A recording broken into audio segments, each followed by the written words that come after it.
Please be seated.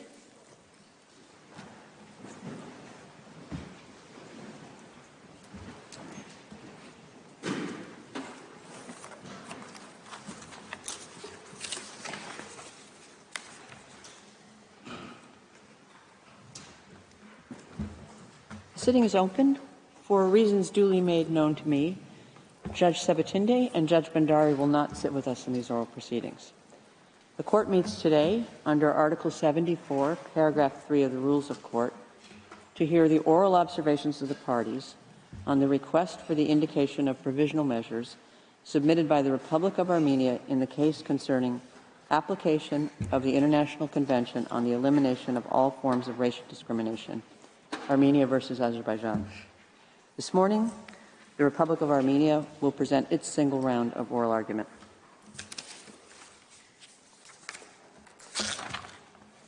In line with the approach adopted by the Court with respect to its public sittings, the present hearing will take place in person. However, taking into account the current public health situation in relation to COVID-19, a number of seats have been made available for members of the diplomatic corps and guests, as well as for members of the public. In addition, all those present in the Great Hall are required to wear face masks at all times, except when speaking on the floor. I'll now recall the principal steps of the procedure in the present case. On 16 September 2021, Armenia filed in the Registry of the Court an application instituting proceedings against Azerbaijan concerning alleged violations of the International Convention on the Elimination of All Forms of Racial Discrimination, which I shall refer to as the CERD. To found the jurisdiction of the Court, Armenia invokes Article 36, Paragraph 1 of the Statute of the Court and Article 22 of CERD. The application also contained a request for the indication of provisional measures pursuant to Article 41 of the statute and Articles 73, 74, and 75 of the Rules of Court. By an order of 7 December 2021, the Court, having heard the parties, indicated the following provisional measures. I quote, "The Republic of Azerbaijan shall, in accordance with its obligations under the International Convention on the Elimination of All Forms of Racial Discrimination, A, protect from violence and bodily harm all persons captured in relation to the 2020 conflict who remain in detention and ensure their security and equality before the law. B, take all necessary measures to prevent the incitement and promotion of racial hatred and discrimination, including by its officials and public institutions, targeted at persons of Armenian national or ethnic origin.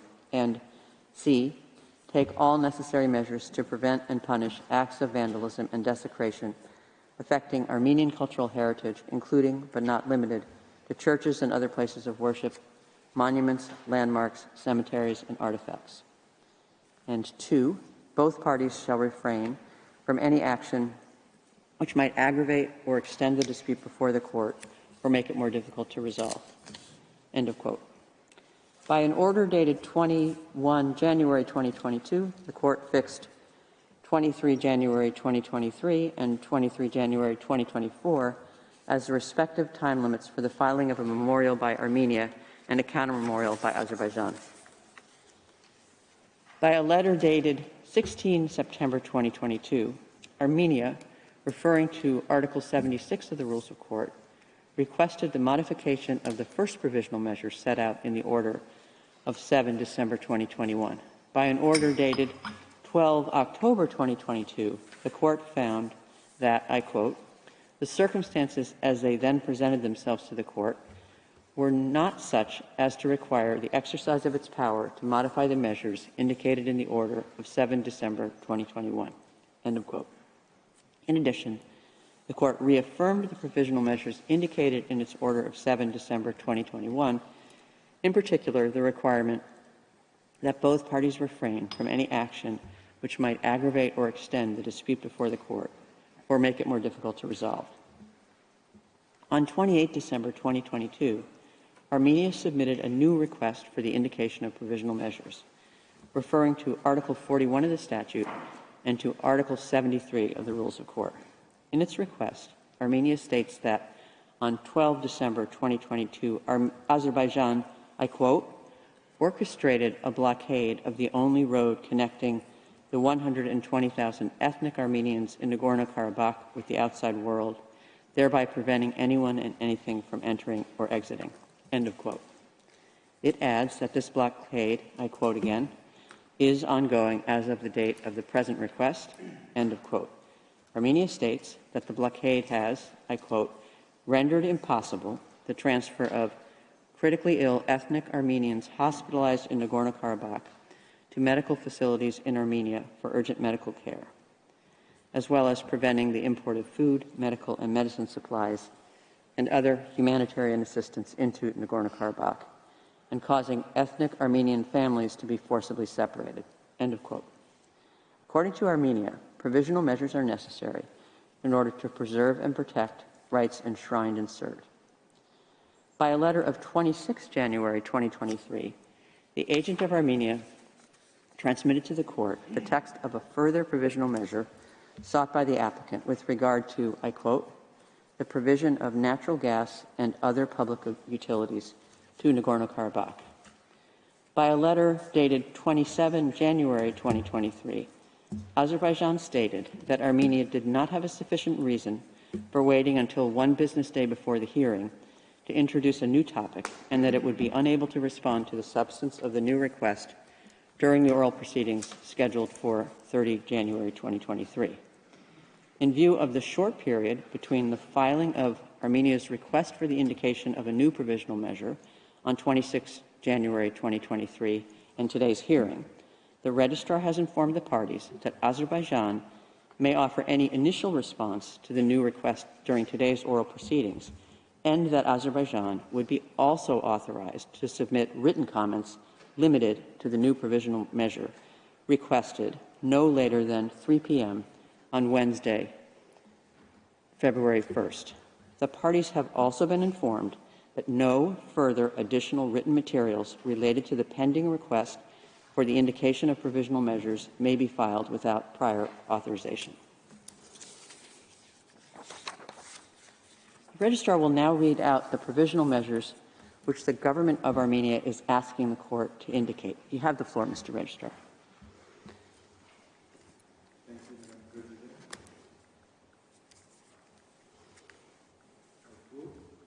Armenia respectfully requests that the court indicate the following provisional measures. Azerbaijan shall cease its orchestration and support of the alleged protests, blocking uninterrupted free movement along the Lachin corridor in both directions.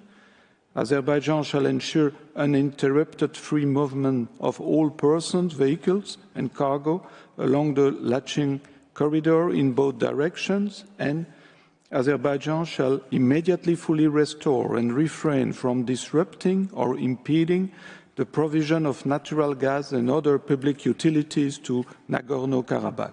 End of quote. Thank you, Madam President. I thank the Registrar. Immediately after the request for the indication of provisional measures on 28 December 2022 was filed, the Deputy Registrar transmitted an original copy thereof to the government of Azerbaijan. He also notified the Secretary General of the United Nations. According to Article 74, Paragraph 1 of the Rules of Court, a request for the indication of provisional measures shall have priority over all other cases. Paragraph 2 of the same article states that the court shall proceed to a decision on the request as a matter of urgency. This imperative must, however, be balanced with the need to fix the date of oral proceedings in such a way as to afford the parties an opportunity of being represented at the hearings. Consequently, the parties were informed that the oral proceedings, during which they could present their observations on their request for the indication of provisional measures, would be held on Monday, 30 January, starting at 10 a.m. I would now like to welcome the delegations of the parties. I note the presence of the two agents, accompanied by members of their respective states' delegations. This morning, the court will hear Armenia, which has submitted the request for the indication of provisional measures. It will hear Azerbaijan this afternoon at 4 p.m. For purposes of this single round of oral argument, each of the parties will have available a 2-hour sitting. In this first sitting, Armenia may, if required, avail itself of a short extension beyond 12 noon today in view of the time taken up by these introductory remarks. Before giving the floor to the agent of Armenia, I wish to draw attention of the parties to Practice Direction 11, which states as follows. In the oral proceedings on the request for indication of provisional measures, parties should limit themselves to what is relevant to the criteria for the indication of provisional measures as stipulated in the statute, rules, and jurisprudence of the court. They should not enter into the merits of the case beyond what is strictly necessary for that purpose. I now give the floor to the agent of Armenia, His Excellency, Mr. Yehishe Kerakosian. You have the floor, sir.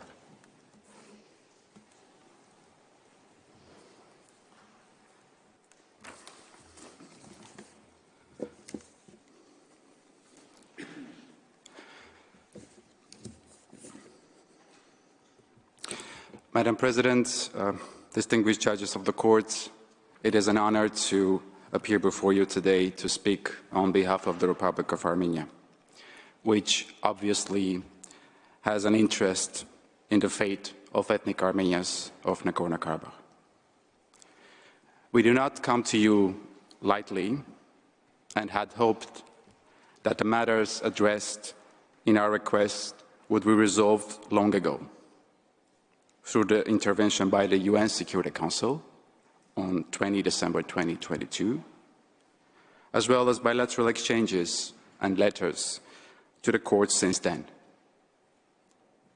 But Azerbaijan appears intent on strangling the ethnic Armenians of Nagorno-Karabakh, no matter the human cost. One person has already died from lack of medical care, and numerous others are at risk of a similar fate.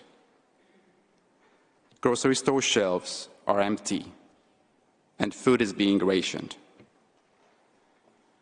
There are shortages in essential medicine and medical supplies. Trade and businesses have completely stopped.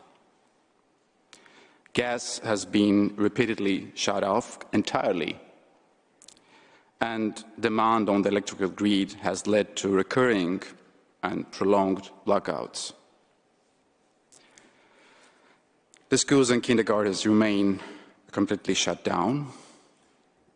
Children have been separated from their families 50 days now. Despite the mounting cost of this humanitarian disaster of its own making, Azerbaijan has sought to justify and perpetuate its blockade on a basis of an environmental fiction that no one believes. It does so despite its unequivocal commitment under the trilateral statement of 2020, November, to guarantee safe movement of citizens, vehicles and cargo in both directions along the Lachin corridor. And it does so in the face of near unanimous international condemnation,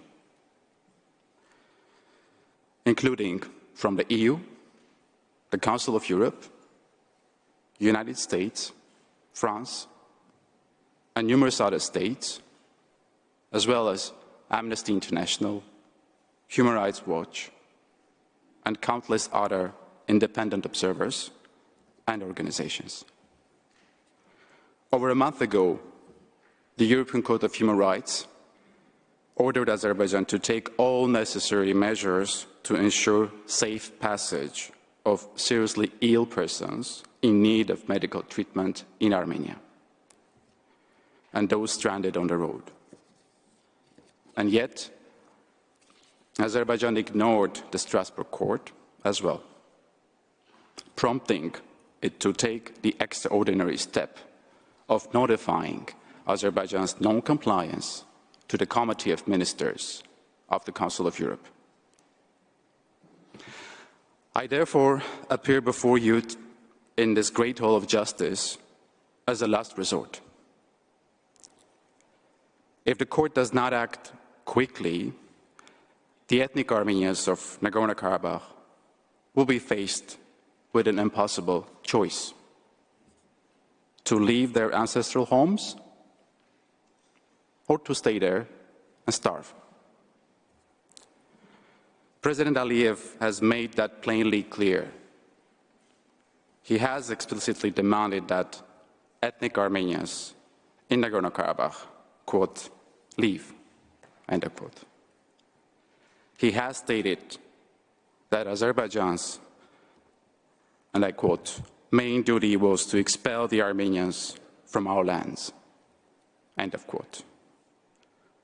He has stated that no songs will be sung in the alien language of Armenian, and that from now on, it will be the Azerbaijani language that will dominate this land.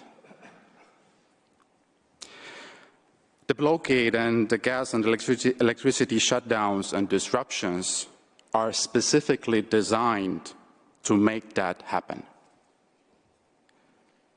In President Aliyev's words just days ago, and I quote, if someone does not want to become our citizen, then the road is not closed, but open. They can go, or they can leave by themselves. No one will stop them. Or they can leave under the owning of peacekeepers' trucks, or they can go by bus. End of quote. In other words, ethnic Armenians may not enter Nagorno-Karabakh, but they may leave. Judges of the court, such blatant acts of ethnic cleansing have no place in modern era.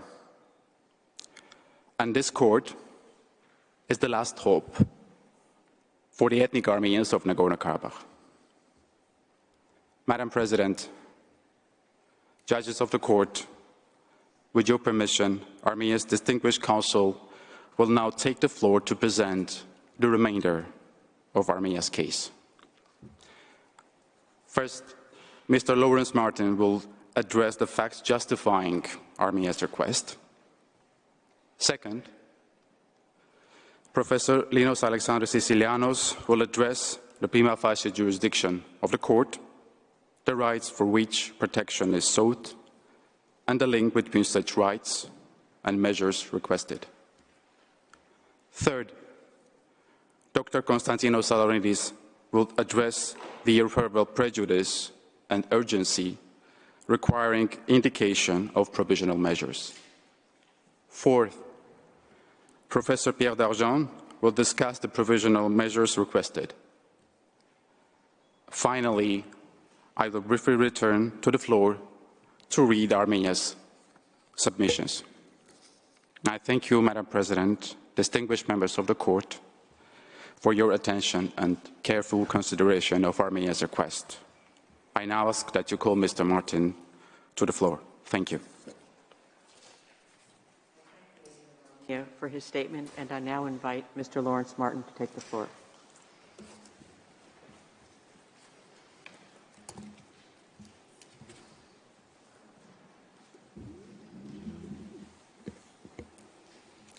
Madam President, distinguished members of the court, good morning. It's a privilege to appear before you today on behalf of the Republic of Armenia.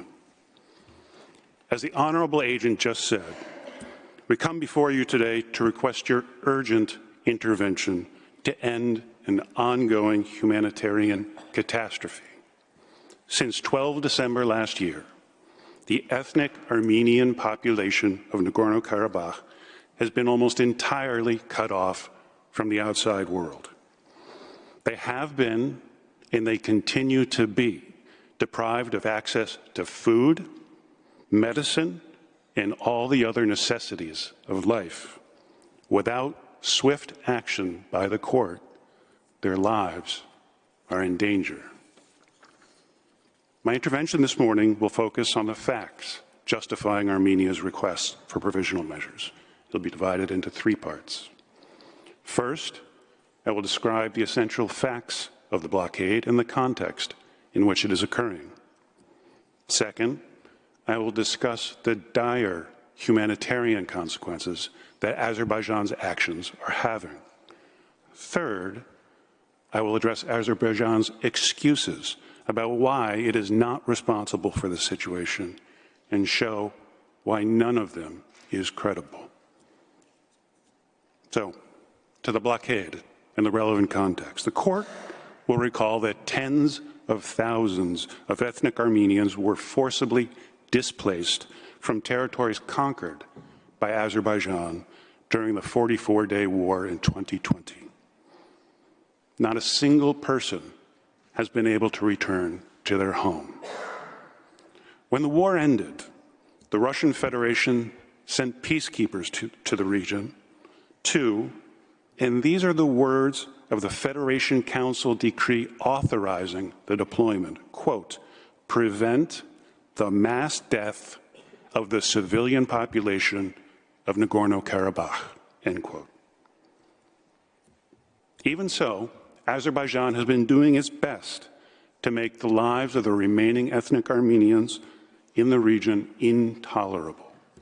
It has attacked Armenian villages in violation of the ceasefire agreement. It has forcibly displaced residents, including all Armenians from the villages of Parukh, Berdzor, Agavno, and Sus.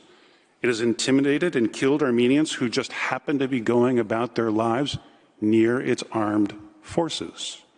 And it has repeatedly cut off access to gas, mobile communications, and internet. Azerbaijan has always been blunt about its objective. Speaking at the opening of a new residential complex for veterans and their families in Baku in May 2022, for instance, President Aliyev said, and I quote, "Our primary duty was to expel the Armenians from our lands," end quote.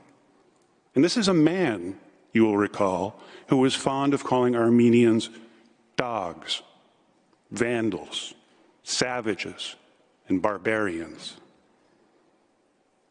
Even more chilling is the postage stamp issued in late 2020 by Azerbaijan's state-owned stamp company. It is on the screen now.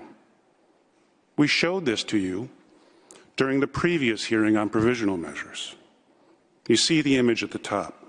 It depicts a person in a hazmat suit disinfecting Nagorno-Karabakh. Evidently, Azerbaijan considers Armenians in the region as in need of eradication. After the war, around 120,000 ethnic Armenians are left in Nagorno-Karabakh. They are connected to Armenia and thus to the outside world by a single tenuous thread, the Goris-Stepanakert Highway, running through the Lachin corridor. You can see that on the map on the screen now, which we show for illustrative purposes. There are no roads open to Armenian civilians connecting Nagorno-Karabakh with Azerbaijan. It is also impossible to fly there because Azerbaijan has threatened to shoot down any aircraft that attempt to use the Stepanakert airport. The highway is thus the only means of transporting anything and anyone into and out of Nagorno-Karabakh.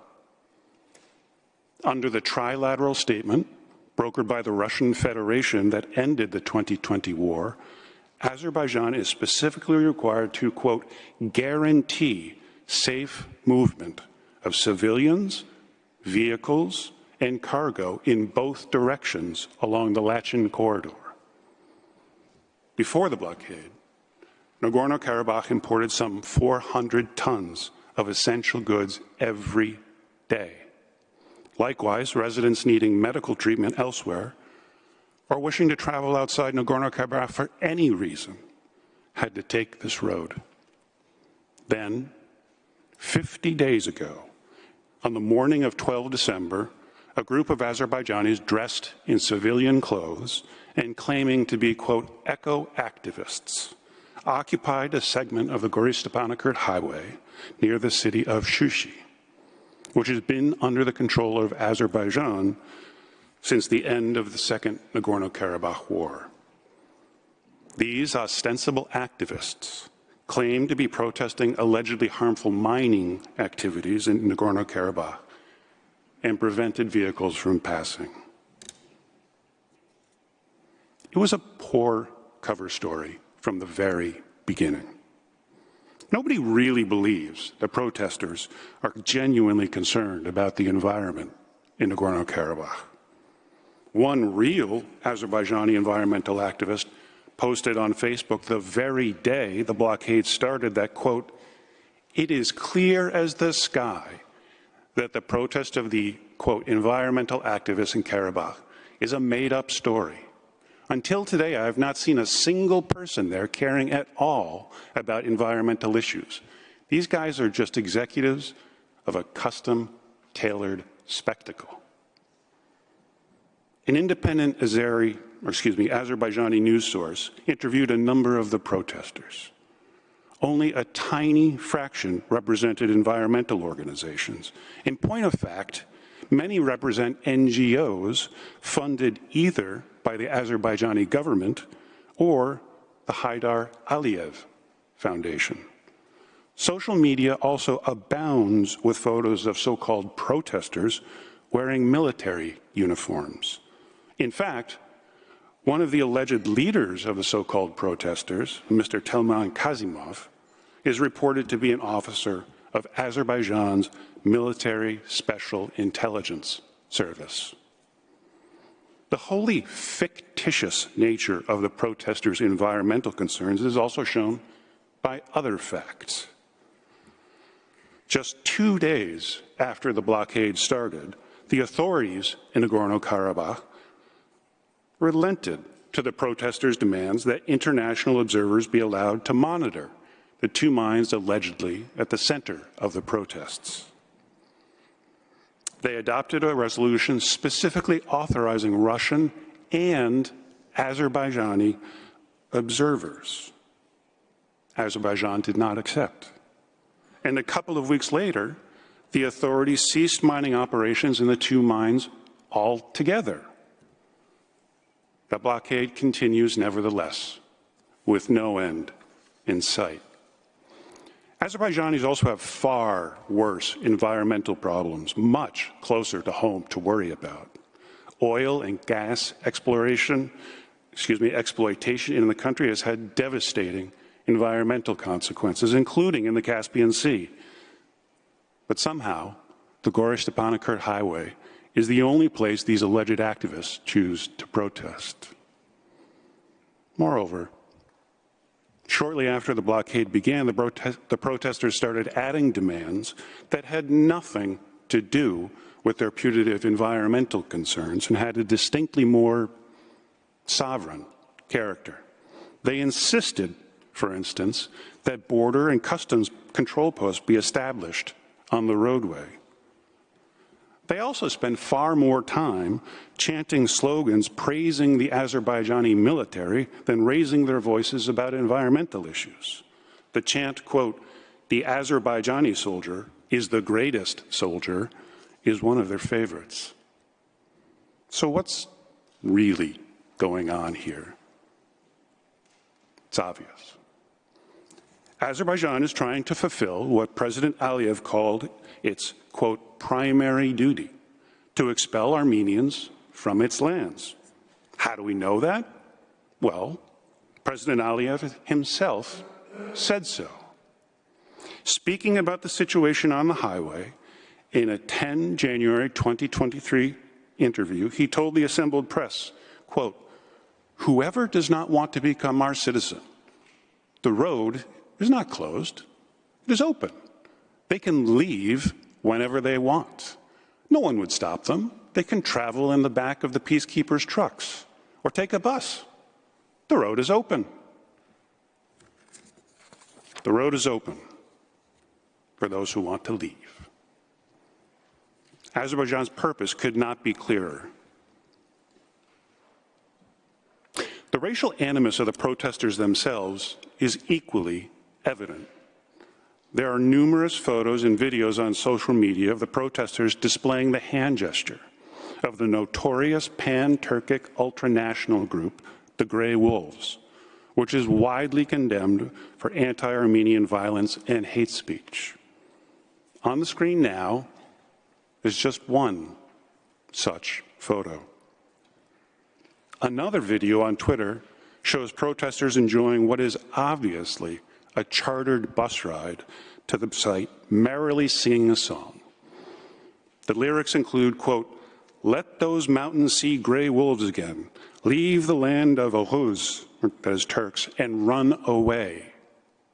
At the end of the video, one grinning passenger proudly makes the same gray wolves hand gesture, as you can see on the screen now. Protesters' social media accounts also frequently contain the vilest forms of hate speech. Our provisional measures request contains many of these examples. For now, I will cite just one to illustrate the point. This image is from the Facebook account of one so-called protester.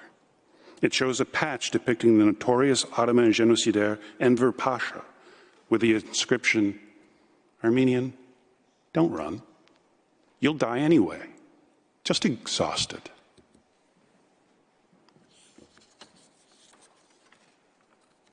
The steps Azerbaijan has taken to expel Armenians from their homeland are not limited to blockading the Goris-Stepanakert highway.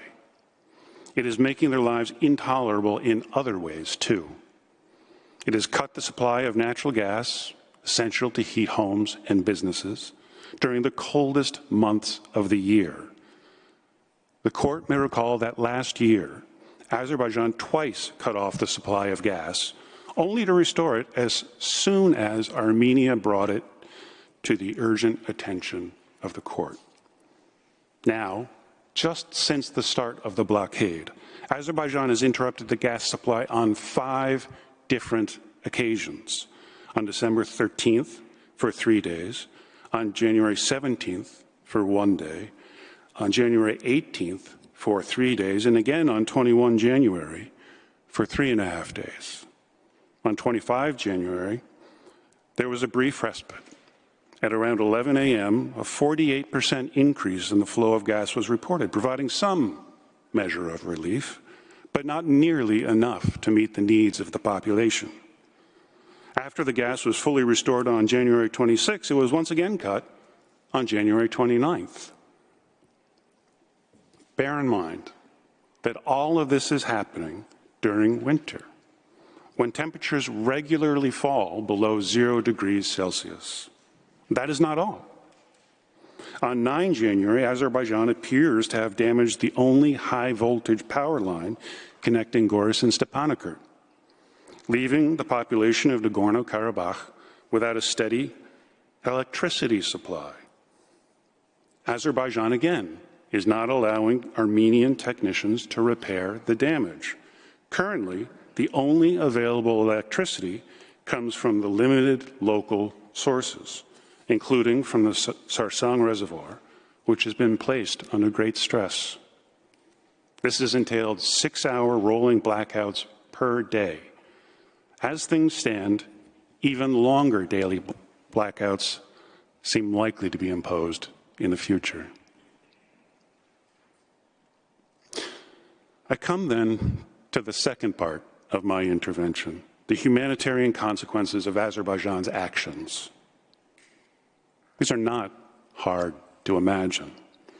The Armenian population of Nagorno-Karabakh is, as I said, approximately 120,000 people. This includes 30,000 children and 20,000 elderly. The population is essentially the same as the city of Leiden with students. What would happen to the people there if it were essentially walled off from the outside world for 50 days, with only the most minimal trickle of goods allowed in and gas and electricity supplies cut off? No great leap of imagination is required to answer that question. In our written request filed at the end of last month, we focused significant attention on critically ill Armenians in Nagorno-Karabakh who required treatment in Armenia but were trapped in Nagorno-Karabakh. Since then, thanks only to the urgent intervention of the ICRC, around 50 patients have been transferred to Armenia. Nevertheless, as the agent said, one person has already died. More than 10 children remain in the neonatal and intensive care units of the Children's Hospital, and a similar number of adults are in the intensive care unit. Their lives thus continue to be at risk without needed medical care. The blockade has also separated many families. More than 1,000 civilians from Nagorno-Karabakh were either in Armenia or en route to Armenia when the blockade began. About 50 children were left without parental care when their parents were stranded in Armenia. One mother was separated from her 8-month-old baby for weeks. Of those trapped in Armenia, 270 were children attending the Junior Eurovision Song Contest, about 70 without their parents. Many still have not been able to get home and are living temporarily in Goris or Yerevan. Those that have been able to go home have only been able to do so with the intervention of the ICRC. As I said before the blockade, some 400 tons of essential goods, including food and medicine, were imported to Nagorno-Karabakh from Armenia on a daily basis. Only a small fraction of that is now getting through, either on Russian peacekeeping trucks or with the ICRC. Now, 50 days on, the situation is critical. Grocery store shelves are empty and pharmacies are running out of medicine. On the screen now, you can see a photo from an international press report of the situation. And this was taken more than 2 weeks ago. Things are so dire that the authorities have had to institute a rationing system. As of 20 January, residents must use vouchers for limited supplies of essential products like sunflower oil, eggs, dairy, rice, sugar, buckwheat, and pasta. The authorities have also had to tap into their wartime reserves to meet the needs of their population. In addition, the lack of gas and electricity means that people have been left without heat and the ability to prepare food. It has also impacted health care, with many urgent treatments, planned surgeries, laboratory tests, and physical examinations having to be canceled or postponed. As goods and fuel run out, economic life is also grinding to a halt. As of 20 January, hundreds of businesses are closed and thousands of people are out of work. And all 117 schools in the region have been closed since 20 January. In light of the unfolding humanitarian catastrophe, calls for Azerbaijan to lift the blockade have come from all across the international community. By way of example only, on 19 January, the European Parliament overwhelmingly passed a resolution expressly taking note of the danger the people of Nagorno-Karabakh are facing and calling on Azerbaijan to end the blockade. Specifically, the resolution states, among other things, quote, "The blockade has led to a severe humanitarian crisis, significantly affecting the most vulnerable populations. Whereas the transfer of critically ill patients is nearly impossible, with one death resulting from this situation. Whereas hundreds of families remain separated, and this humanitarian crisis was further aggravated by Azerbaijan's disruption of the natural gas supply to Nagorno-Karabakh, which left houses, hospitals, and schools without heating. Accordingly, the resolution, quote, deplores the tragic humanitarian consequences of the blockade of the Lachin corridor in the Nagorno-Karabakh conflict, and urges Azerbaijan to respect and implement the trilateral statement of 9 November and immediately reopen the Lachin corridor to enable free movement and ensure access to essential goods and services, thus guaranteeing security in the region and safeguarding residents' livelihoods. The EU Parliament's call fell on deaf ears in Azerbaijan.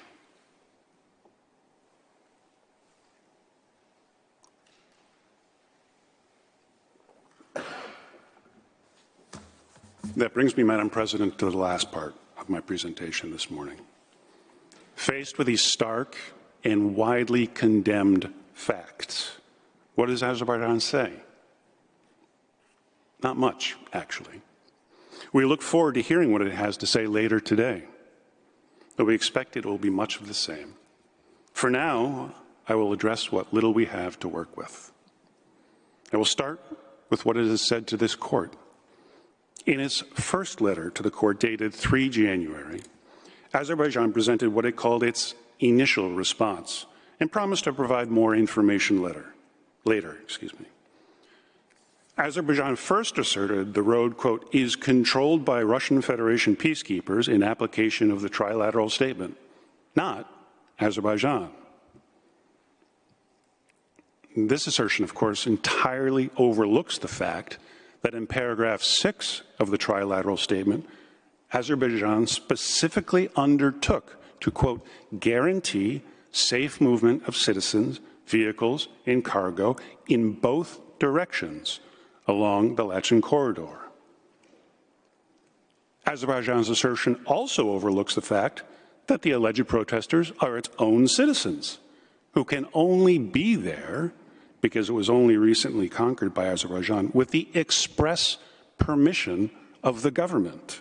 Indeed, Azerbaijan's own evidence proves the point. Annex 14 to its letter, submitted last Tuesday, is a collection of NGO requests for authorization from the Office of the President to protest at the site. Having given the protesters permission to be where they are, President Aliyev can just as easily take it away. Azerbaijan next claimed that, quote, protesters are not blocking the road and that the Russian Federation peacekeepers are allowing the passage of residents, essential medical services, and humanitarian supplies on the Lachen Road. Orwell's line about rejecting the evidence of your eyes and ears seems apposite here. Literally no one in the world outside of Azerbaijan actually believes that protesters are not blocking the road. On 13 December, the Russian peacekeepers reported that, quote, on 12 December, the Azerbaijani side blocked the Stepanakert-Goris road. On the screen now is another picture taken from the site. If this is not blocking the road, I don't know what it is. Nor does anyone believe that vehicles are getting through freely.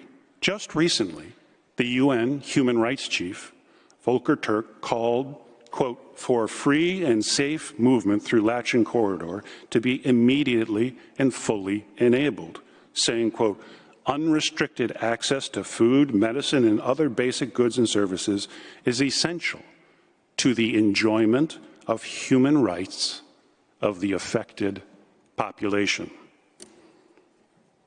If vehicles were truly passing freely, why would the ICRC or the Russian peacekeepers each time have to negotiate with the Azerbaijanis blocking the road in order to get critically ill patients out of Nagorno-Karabakh to get the medical care they need? And why would it be necessary for the ICRC and the Russian peacekeepers to be the ones to deliver the few meager supplies that are getting through? The evidence Azerbaijan cited to support the assertion in its letter about the road not being blocked is contained in a single footnote that lists 3 sources. The first is an article from Azerbaijani state media reporting on the passage of just 3 ICRC vehicles. The text of the article is revealing, and in a way that is not helpful to Azerbaijan. Remember, this is from Azerbaijani state media. It says, quote, today, conditions were created for the passage of 3 vehicles belonging to the International Committee of the Red Cross, ICRC, on the Kakendi-Lachen Road.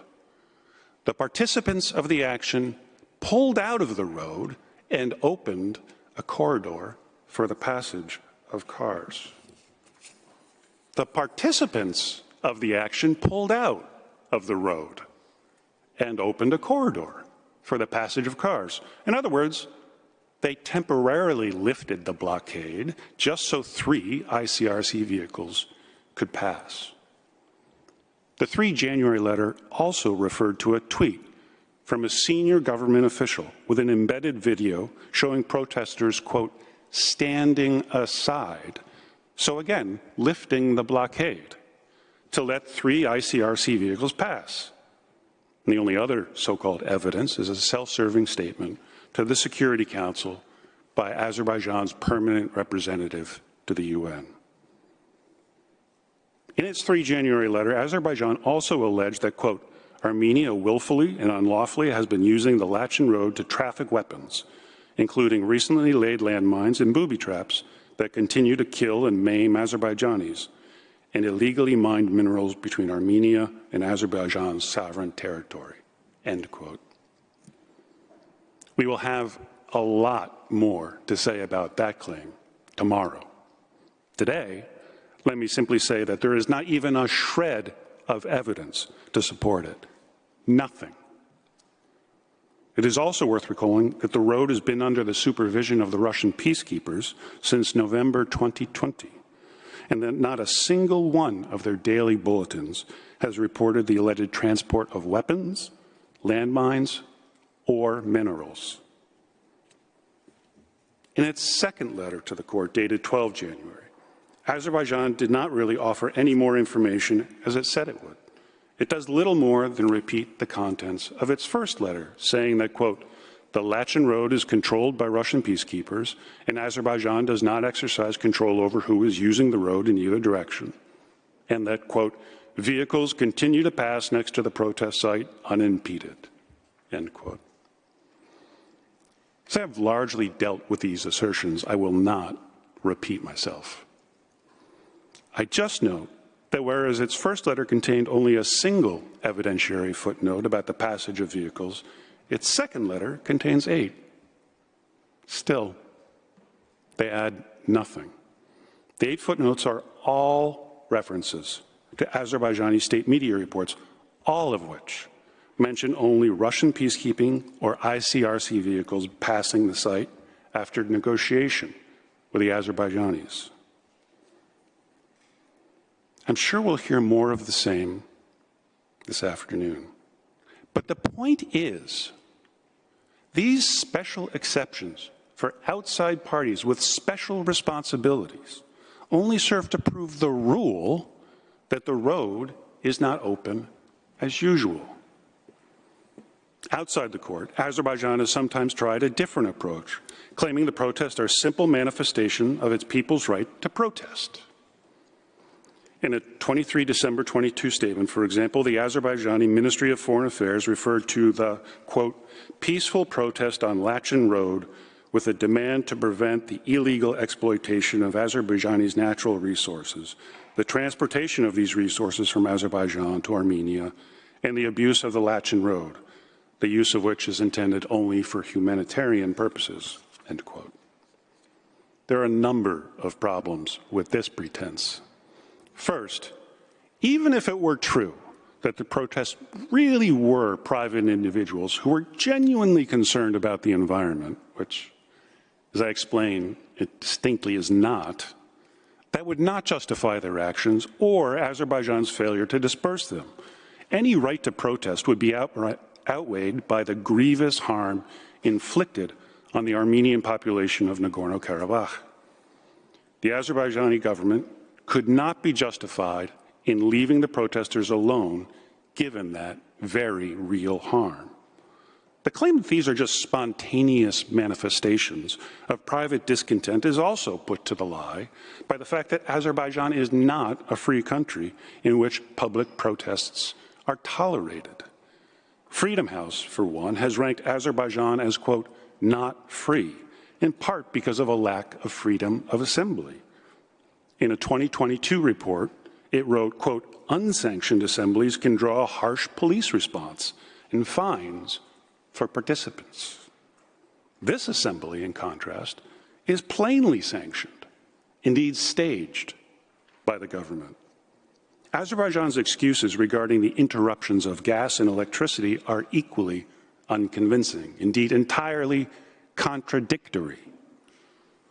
According to documents Azerbaijan submitted last Tuesday, on 15 December, the Azerbaijani Minister of Foreign Affairs claimed that Azerbaijan had no control over the gas supply, saying, quote, "The gas supply in the said areas is carried out by Armenia, and that those areas are not integrated into the supply system of our country," end quote. Only 4 days later, on 19 December 2022, in a letter from the permanent representative of Azerbaijan to the UN, Azerbaijan tried a different excuse for the disruptions, blaming, quote, "technical reasons, including bad weather conditions currently observed in certain mountainous regions of Azerbaijan," end quote. It then said, "Due to immediate steps taken by Azerbaijani authorities, technical problems have now been fixed, and as of now, gas supply in the area is resumed," end quote. It said much the same thing in a letter to the court last year about earlier disruptions, writing that, quote, "employees of Azerigas worked on site to restore service, which was fully restored by 28 March, end quote. So does Azerbaijan have control over the gas supply, or doesn't it? Azerbaijan can't seem to get its story straight. In truth, there really can be no doubt that Azerbaijan does have full control over the gas supply. How do we know? President Aliyev himself said so. Speaking in the aftermath of gas disruptions in the spring of 2022, President Aliyev boasted, "If we didn't want to, we wouldn't restore the gas supply. Who can tell us anything? Did we owe them to restore it? No." At the end of the day, the reality of what is happening is painfully simple and brutally clear.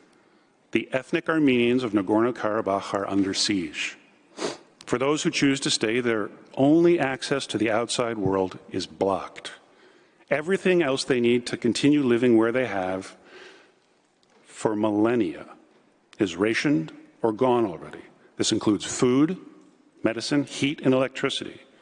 The cover story Azerbaijan came up with to mask its actions is pure fiction.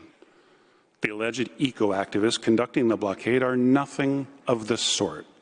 They have no genuine environmental pedigree and are a mixture of government-funded private citizens and government and military personnel, all united by a deep, long-taught hatred of Armenians. They are there with the government's support and approval to advance the government's agenda, to make life unbearable for the ethnic Armenians in Nagorno-Karabakh. The government of Azerbaijan could put an end to the blockade before I finish this speech, if it wanted to, but it has no interest in doing so. An order of the court is therefore required as a matter of urgency. Thank you, Madam President. Distinguished members of the court, may I ask that you invite Professor Sicilianos to the podium. I thank Mr. Martin, and I now invite the next speaker, Professor Linos Alexander Sicilianos, to address the court. You have the floor, Professor. Madam President, distinguished judges, it is an honor to appear before the court and to do so on behalf of the Republic of Armenia. I will be addressing three issues: the prima facie jurisdiction of the court, the plausibility of the rights whose protection is sought, and the link of those rights with the measures requested. The first point, concerning the jurisdiction of the court, does not need an extensive analysis. In its order of 7 December 2021, on the indication of provisional measures in the present case, the court concluded that prima facie it has jurisdiction pursuant to Article 22 of CERT to entertain the case to the extent that the dispute between the parties relates to the interpretation or application of the Convention. This conclusion applies as well to the present request. The plausibility of the rights whose protection is sought. The Court, at this stage of the proceedings, is not called upon to determine definitely whether the rights which Armenia wishes to see protected exist. Rather, it need only decide whether the rights claimed by Armenia on the merits and for which it is seeking protection are plausible and whether the provisional measures requested are linked to these plausible rights. The Court has found the plausibility condition to be met when the asserted rights are grounded in a possible interpretation of the treaty in question. In other cases, under the Convention, the Court has also examined whether it is plausible that the acts complained of constitute acts of racial discrimination. The present request seeks the preservation and protection of a number of rights under Articles 2 and 5 of CERT for the benefit of ethnic Armenians of Nagorno-Karabakh. As it was amply demonstrated by my colleague Mr. Martin, those rights are being infringed by Azerbaijan's blockade and related measures which target ethnic Armenians because they are Armenians. The third prohibited discriminatory purpose of Azerbaijan's conduct is obvious from the simple fact that the only human beings benefiting from the Lachin corridor or the public utilities in question are ethnic Armenians. It is moreover indisputable that the disastrous effects of the blockade and related measures are inflicted entirely on ethnic Armenians. In other words, the blockade and related measures are patently discriminatory acts on ethnic grounds. As such, they fall squarely within the scope of application of the Convention as defined in Article 1, Paragraph 1. I shall refer to the plausibility of the rights Armenia invokes under Article 2 of the Convention, and then to the plausibility of rights under Article 5 of the Convention. Rights under Article 2 of the Convention. According to the Third Committee, and I quote, Article 2 is a comprehensive provision addressing all aspects of states parties' obligation to pursue a policy of eliminating discrimination. The provisional measures request of Armenia invokes particularly the general prohibition of discrimination contained in the chapeau of Article 2.1, together with subparagraphs A, B, and E. The chapeau of Article 2.1 provides that states parties condemn racial discrimination and undertake to pursue by all appropriate means and without delay a policy of eliminating racial discrimination in all its forms and promoting understanding among all races. The specific contribution of this provision is to lend a heightened sense of urgency to the Convention. Subparagraph A prohibits discrimination by the state itself, including public authorities and public institutions. According to this provision, each state party undertakes to engage in no act or practice of racial discrimination. As the Court has observed, Article 2.1 accordingly contains an obligation to engage in no act or practice of racial discrimination against persons, group of persons, or institutions. There is no doubt that the blockade of the Lachin corridor and related measures contradict the general prohibition of discrimination contained in Article 2.1. As already underlined, the blockade is discriminatory in nature. It has both the purpose and effect of impairing the enjoyment and exercise by ethnic Armenians of their human rights on an equal footing with other ethnic groups. This blockade must also be seen against the background of Azerbaijan's conduct since its commencement of the 44-day war, which was unequivocally designed to force Armenians to leave. In this context, the Third Committee has most recently expressed concern about, and I quote the committee, allegations of severe and grave human rights violations committed during the 2020 hostilities and beyond. The committee has also highlighted last August its concern in relation to incitement to racial hatred and the propagation of racist stereotypes against persons of Armenian national or ethnic origin, including by public figures and government officials, end of quotation. This racial hatred and the propagation of racist stereotypes has a distinct purpose: to ethnically cleanse all ethnic Armenians from Nagorno-Karabakh.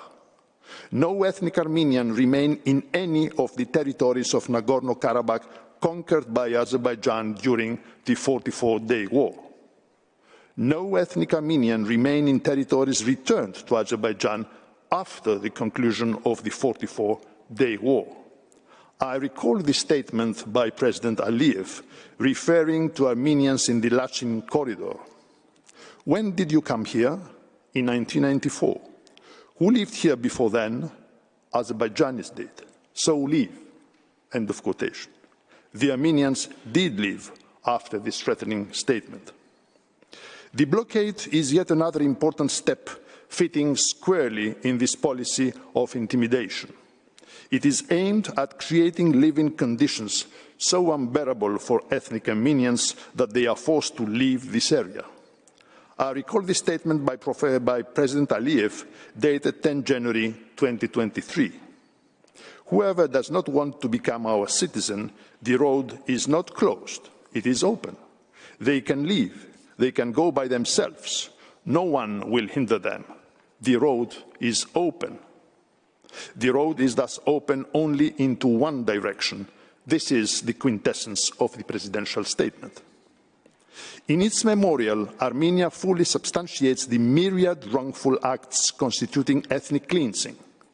In the present context, it suffices to stress that the blockade and its clear and overt purpose, as recently stated by President Aliyev himself, are fully integrated into this long-standing policy of ethnic cleansing. As recognized by the court, the term ethnic cleansing is used to mean rendering an area ethnically homogeneous by using force or intimidation to remove persons of given groups from the area. The practice of ethnic cleansing encompasses a wide range of underlying acts, including acts of intimidation, for instance, through the creation of adverse living conditions. The Third Committee itself has affirmed that practices of ethnic cleansing constitute a grave violation of all the basic principles underlying the CERT. This is especially true in relation to the general prohibition of racial discrimination enshrined in Article 2.1 of the Convention. Seen in its context and against its background, the blockade is the very negation of the obligation to engage in no act or practice of racial discrimination against persons, group of persons, or institutions, in our case against ethnic Armenians. 2.1b shifts the emphasis from discrimination by the state itself towards discrimination by actors backed by the state. Under this provision, states parties undertake the obligation not to sponsor, defend, or support racial discrimination by any persons or organizations. Regarding the verbs in the subparagraph, sponsor overlaps with support and may be understood in terms of taking responsibility for the acts of another.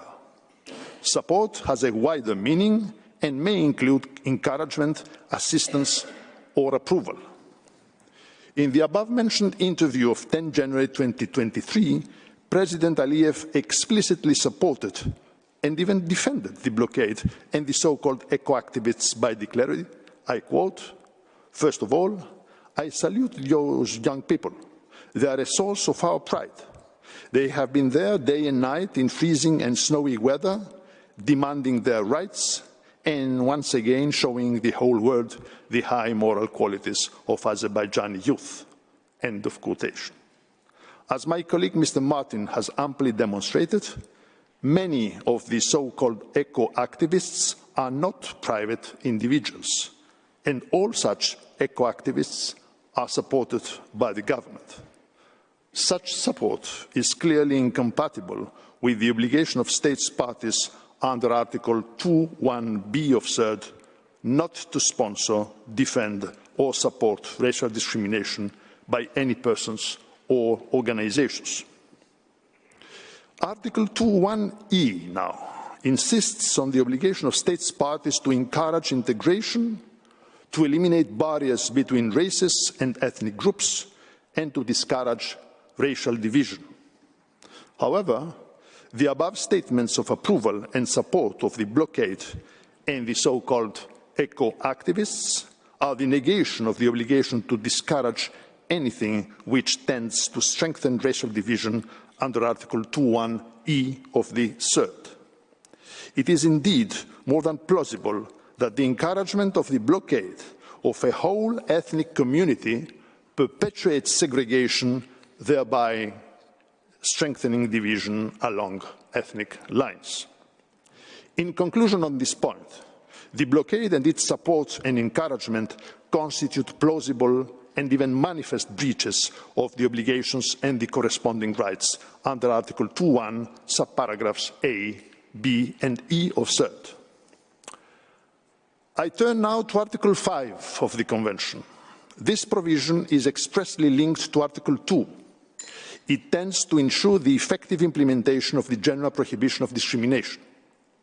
Among the rights named in Article 5, the provisional measures request of Armenia, as supplemented on 26 January 2023, invokes particularly subparagraph D1 on the freedom of movement, subparagraph D2 on the right to leave and return, including family reunification, and subparagraph E4 on the right to public health, medical care, social security, and social services.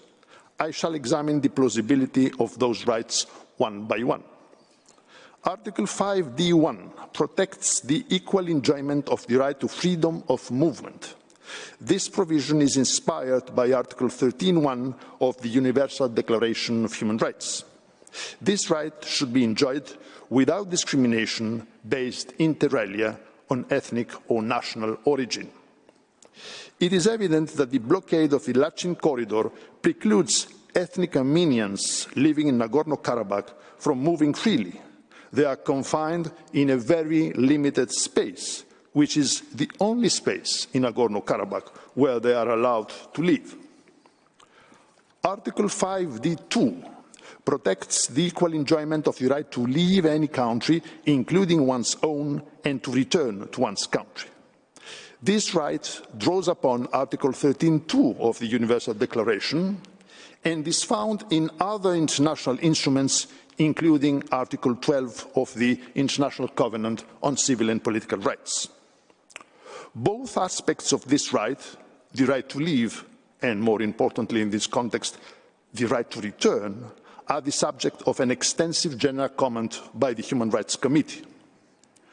According to this authoritative interpretation, the freedom to leave the country may not be made dependent on any specific purpose.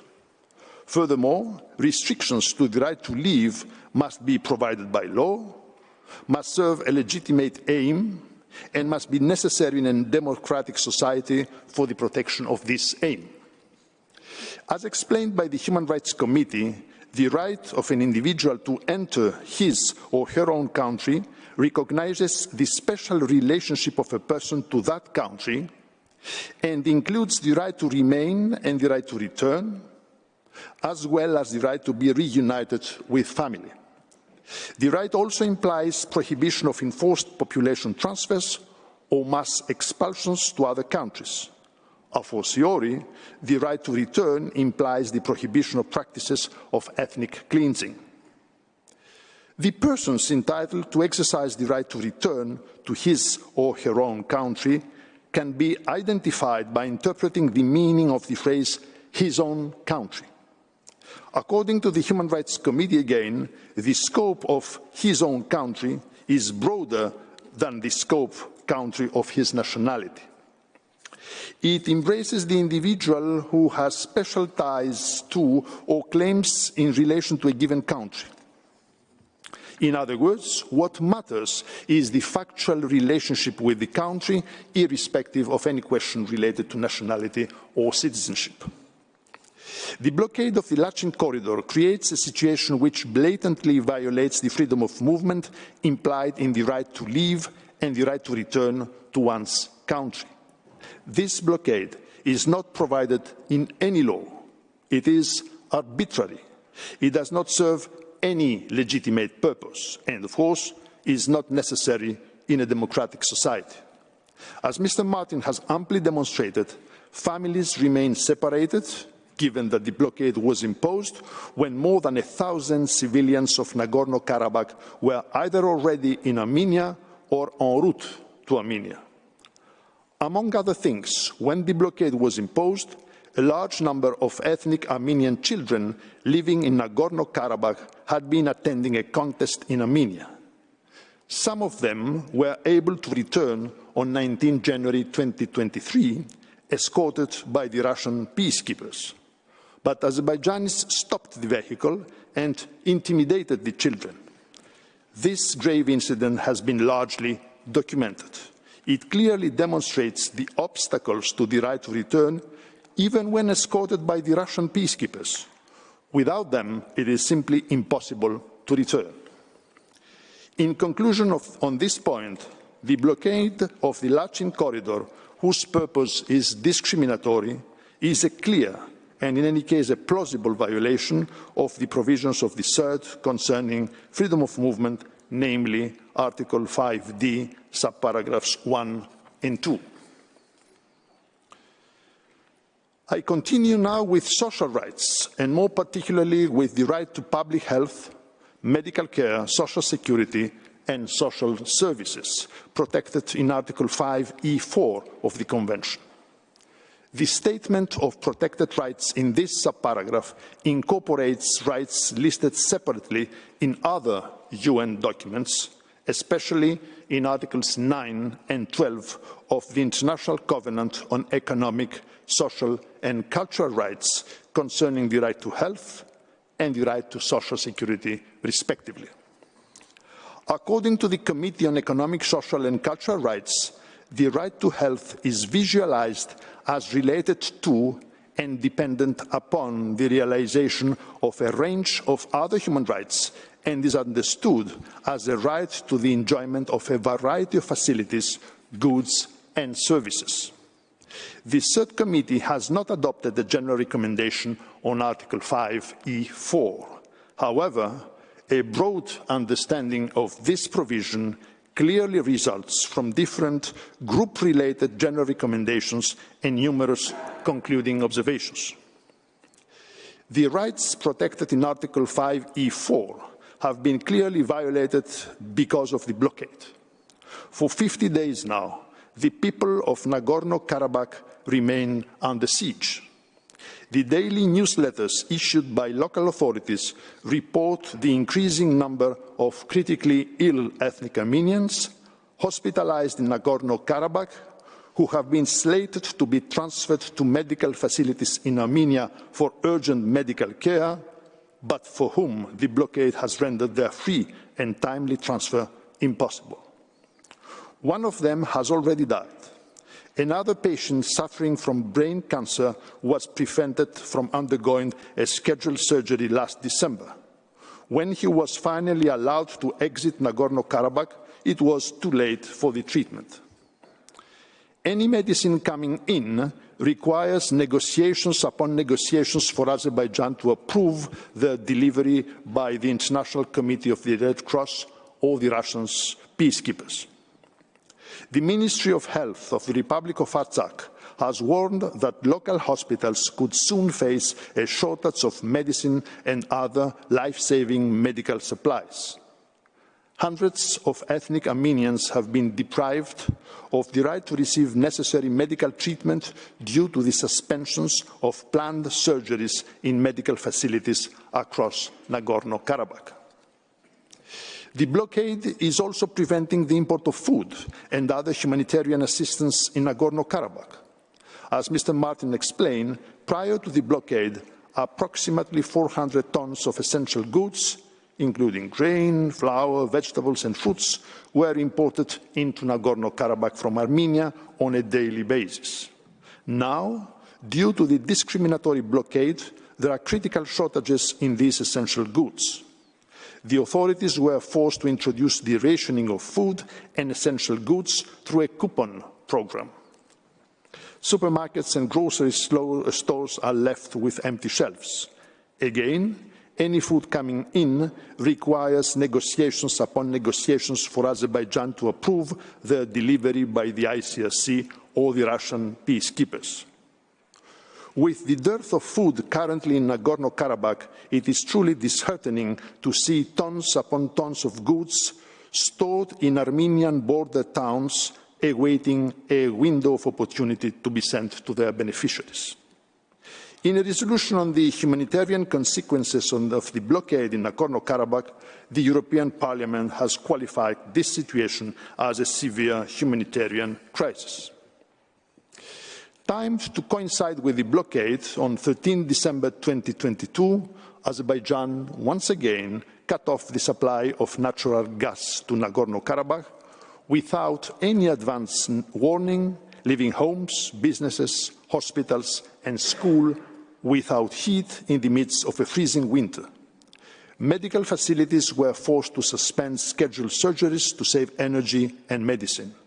All schools that use natural gas for heating were shut down. The streets of ethnic Armenian settlements emptied, with local gas stations supplying fuel only to ambulances, public buses and other authorized vehicles. As Mr. Martin explained earlier, the supply of natural gas was restored on 16 December, but since mid-January 2023, it was repeatedly interrupted again and again. As stressed by the European Parliament, this humanitarian crisis has been, I quote, further aggravated by Azerbaijan's disruption of the natural gas supply to Nagorno-Karabakh, which left houses, hospitals and schools without heating. End of quotation of the European Parliament. Furthermore, the deliberate and repeated interruption of the gas supply in freezing winter conditions is combined with the ongoing disruptions of the electrical grid and telecommunication lines in the entire territory of Nagorno-Karabakh. This severely impacts the daily life of the people and leads to a number of adverse humanitarian consequences, such as lack of electricity, disruption of the educational process in schools, disruption of the heating of vitally important institutions such as hospitals, and disruption of businesses. People are deprived of heating and hot water. The authorities were forced to introduce the rationing of fuel. In an effort to save electricity, rolling blackouts were implemented for each household for 6 hours per day. In a report released on 23 January 2023, the Human Rights Ombudsman of Artsakh presents facts regarding the widespread and large-scale violations of the rights of the people of Artsakh due to the deliberate disruption of the normal functioning of Artsakh's vital infrastructures. Such disruption put the civilian population in front of a humanitarian disaster. In conclusion on this point, the blockade and related measures entail a series of more than plausible violations of social rights protected under Article 5(e)(4). In this connection, may I observe, Madam President, distinguished judges, that the CERT contains a much broader spectrum of rights than the European Convention on Human Rights, which was the basis of the provisional measures ordered last December by the European Court in Strasbourg. Let me briefly turn now to my final point, the link between all the above rights under Articles 2 and 5 of CERT and the measures requested. The provisional measures requested are obviously linked to the rights whose protection is sought, because the measures, if indicated, would safeguard these very rights. Indeed, lifting the blockade of the Lachin corridor and ensuring uninterrupted free movement of all persons, vehicles and cargo along the corridor in both directions would mean the end of the siege of Nagorno-Karabakh, the end of the unbearable living conditions of ethnic Armenians in violation of Article 2.1 of the Convention, lifting the blockade, ensuring free movement along the Lachin corridor, as well as restoring and refraining from disrupting or impeding the provision of natural gas and other public utilities to Nagorno-Karabakh, would also put an end to a series of discriminatory measures in violation of Article 5 of the Convention. More particularly, it would put an end to the intimidating measures against ethnic Armenians related to the blockade.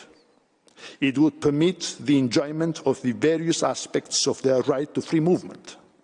It would also ensure access of those in need to hospitals and medical care, access to basic goods, food, electricity, and natural gas.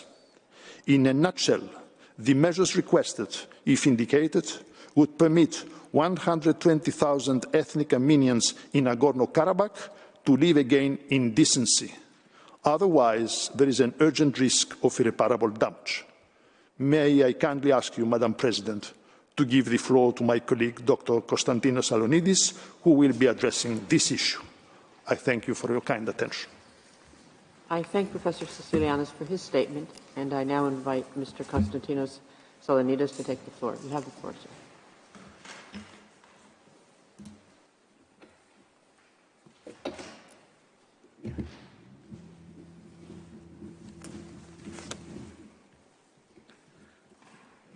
Madam President and distinguished members of the Court, good morning. It is an honor to appear before you on behalf of the Republic of Armenia. It falls to me today to address the circumstances underlying the ongoing irreparable harm that Azerbaijan's actions have been inflicting on the ethnic Armenian population of Nagorno-Karabakh for the last 50 days. I turn first to the existence of irreparable prejudice in the present case. The Court, pursuant to Article 41 of its statute, has the power to indicate provisional measures when irreparable prejudice could be caused to rights which are the subject of judicial proceedings, or when the alleged disregard of such rights may entail irreparable consequences. My apologies. In all prior cases concerning possible violations of the CERD, the Court has found rights under Article 5 of the CERD to be of such a nature that prejudice to them is capable of causing irreparable harm. For example, in the case brought by Georgia against Russia under the CERD, the Court held that violations of the right to freedom of movement could cause irreparable harm in situations where the persons concerned are exposed to privation, hardship, anguish, and even danger to life and health. In the case brought by Qatar against the United Arab Emirates under the CERD, the Court found that prejudice can also be considered as irreparable when, inter alia, and I quote, individuals are subject to temporary or potentially ongoing separation from their families and suffer from psychological distress, and when students are prevented from taking their exams due to enforced absence. Through the present request for provisional measures, Armenia is seeking to protect rights of ethnic Armenians under Articles 5b, 5d, and 5e, Roman numeral 4, together with those rights arising from the general prohibition of racial discrimination under Article 2. In circumstances where Azerbaijan has put into jeopardy the security of 120,000 people, deprived them of freedom of movement and their rights to be with their families and loved ones, their rights to receive food, medical care, education, heat, and electricity amidst the freezing winter, there is no reason for the Court to revisit its established approach to the nature of the rights under Article 5 of the CERD, or that of the potential prejudice to them. I turn to the final condition for the indication of provisional measures, namely urgency. The Court has made clear that it will indicate provisional measures, quote, only if there is urgency in the sense that there is a real and imminent risk of irreparable prejudice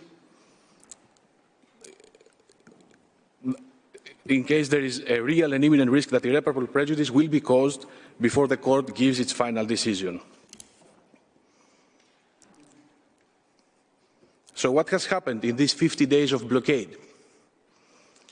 And does it meet the requisite urgency for the exercise of the court's power? Let us recall the essential facts. As the blockade took shape on 12 December 2022, hundreds of people were stranded on the blockaded road in cold winter conditions. Over 1,000 who had been visiting family, attending school or events, or conducting business away from Nagorno-Karabakh were instantly cut off from their homes and families. This included approximately 270 children.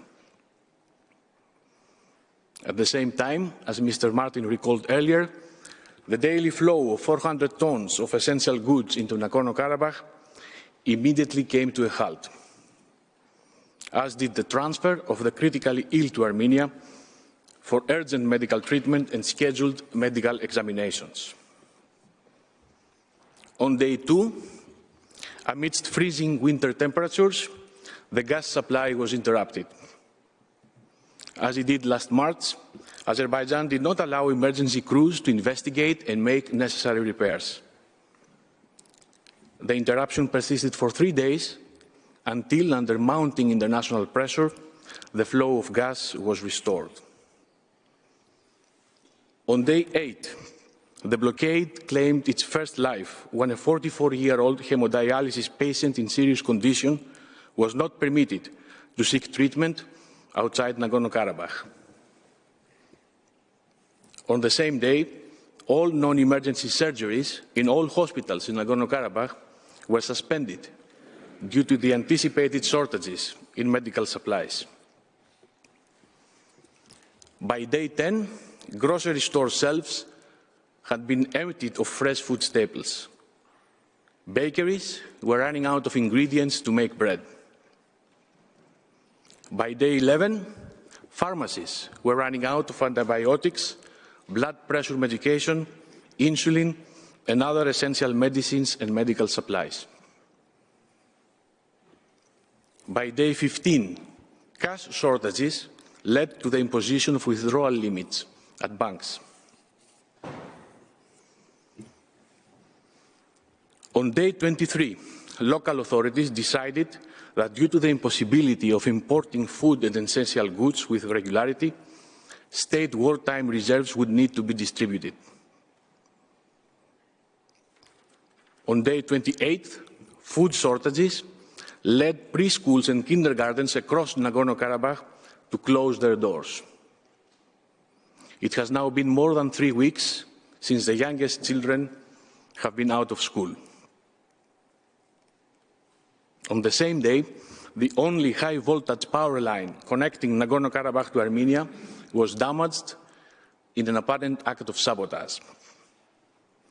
As a result of the blockade, Nagorno-Karabakh technicians were denied access to the site. The electricity supply has not been stable since. By day 36, the transmission of natural gas had fallen to a fraction of its normal flow. According to Nagorno-Karabakh engineers, this suggested that Azerbaijan had intentionally adjusted the valve to reduce supply. On day 37, for the second time during these 50 days, the supply of natural gas was completely cut off around noon local time, only to be restored at 5 p.m. and then cut off again at 9 p.m. That same day, 4 hours of rolling blackouts per day were introduced in order to cope with the dwindling supply of electricity. The electrical grid was already at a reduced capacity due to the downing of the main electrical power line on day 29. Naturally, in the absence of a consistent flow of natural gas, the electrical grid is even more overwhelmed, as people turn to electrical heating sources to cope with the lack of gas. On day 39, all 117 schools in Nagorno-Karabakh were closed indefinitely due to the shortage of gas and electricity supplies, which affected naturally tens of thousands of children. The supply of natural gas remained cut off. On day 40, the gas supply was resumed. To alleviate the pressure on the electricity grid, it was, however, decided to increase rolling blackouts across Nagorno-Karabakh from 4 to 6 hours a day. The same day, a coupon rationing system for essential foodstuff came into effect. On day 41, at around 8 p.m. local time, the gas supply was cut off yet again, marking the fourth time in a little over a month. For the next 3.5 days, the supply of gas was never more than 11% of the usual supply. This trickle of gas was barely enough to fuel ovens in bakeries and provide minimum heat in hospitals. By day 44, grocery stores in Nagorno-Karabakh had been emptied of almost all products. Baby formula became a scarce commodity. By day 45, commercial gas stations across Nagorno-Karabakh had to shut down as the dwindling gas was diverted to healthcare institutions and bread production facilities. On day 46, over 250 tons of humanitarian aid destined for Stepanakert remained in warehouses in Goris, unable to be transported across the blockade. Appeals to the residents of Stepanakert started to appear on social media, calling them to evacuate, which were dismissed by local authorities as an attempt by the intelligence service of Azerbaijan to spread panic among the population. On day 47, local authorities began distributing firewood and wood-burning stoves to residents. The gas supply was partially restored on that day, but supplied only to the residents of Stepanakert, given the demands on the impaired energy system. On day 48, the gas supply was once again cut off. The gas supply appears to have been restored on the eve of this hearing. Madam President, distinguished members of the Court, this is where we stood as of 24 hours ago. The situation remains precarious as we enter today, day 50.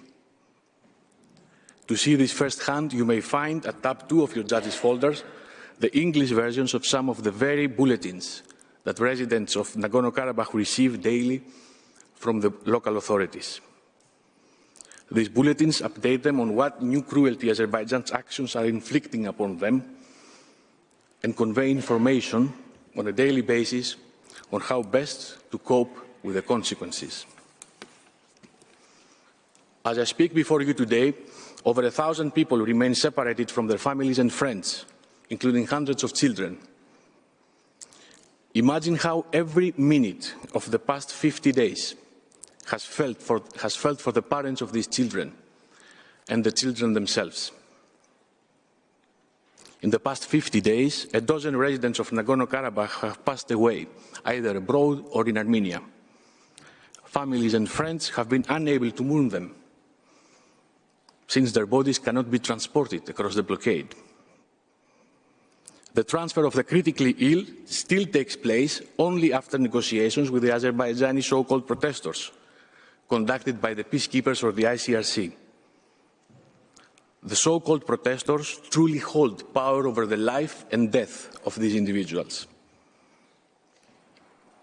Chemotherapy provided in cancer clinics across the border has become impossible to obtain, meaning that patients have been without treatments for 7 weeks now, their chances of recovering from cancer slowly dissipating. By now, hundreds of planned surgeries have been indefinitely suspended. Hospital wards cannot be heated sufficiently to meet the bare minimum safe temperature of 14 degrees Celsius. There are serious shortages in essential foodstuff and medicine, with the small quantities allowed to pass being distributed to the most vulnerable and not even coming close to the needs of the broader population. And it is the same with baby formula. The flow of gas was restored on the eve of this hearing. It remains to be seen for how long. Rolling electricity blackouts remain necessary to sustain the viability of the electricity network. Instead of attending school, thousands of children sit at home without electricity for 6 hours a day, with an empty pantry, and some of them with the heat of only a wood-burning stove. The impact of all this on their development is too obvious to state. Virtually all economic activity has been suspended. The closure of the highway has made the import and export of products and materials impossible, causing the shutdown of commercial and manufacturing businesses. At least 5,000 have lost their jobs. Despite international calls, humanitarian organizations and United Nations agencies still cannot reach the ethnic Armenian population of Nagorno-Karabakh. Madam President, distinguished members of the Court, any suggestion that this situation can be addressed through the trickle of supplies that is allowed to go in is cynical. The same is true of any suggestion that emergency and routine medical care of 102,000 people should be contingent on negotiated ICRC transfers as if in a time of war. Nothing short of a full lifting of the blockade and unhindered resumption of the provision of public utilities will bring relief to the victims of this unnecessary and cruel blockade. And in this conclusion, Armenia is not alone.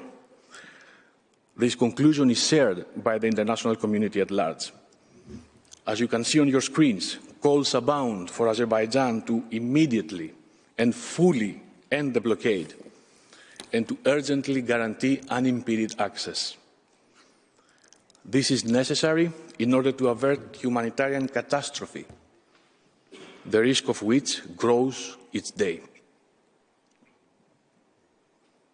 Following Azerbaijan's failure to respect the interim measure ordered by the European Court of Human Rights, the President of the Committee of Ministers of the Council of Europe similarly expressed her, quote, concern about the increasingly precarious humanitarian situation, end quote, of the ethnic Armenian population of Nagorno-Karabakh, and, quote, called on the relevant authorities to quickly restore freedom of movement along the corridor in order to avoid the further deterioration of the situation.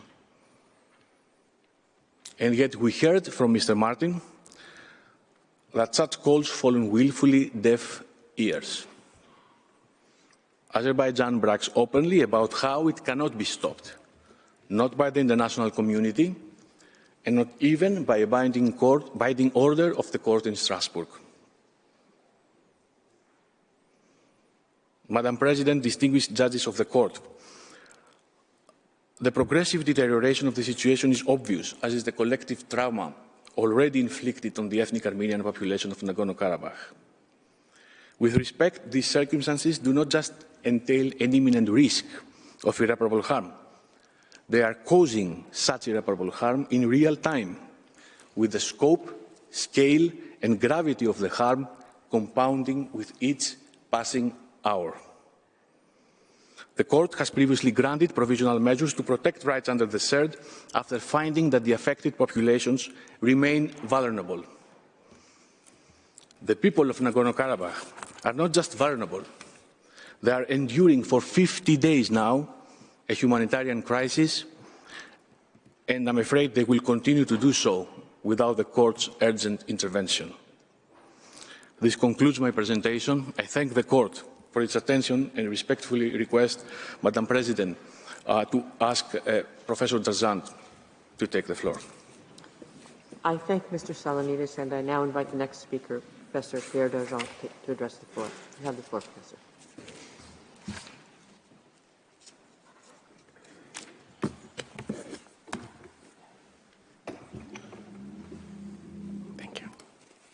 Merci, Madame la Présidente.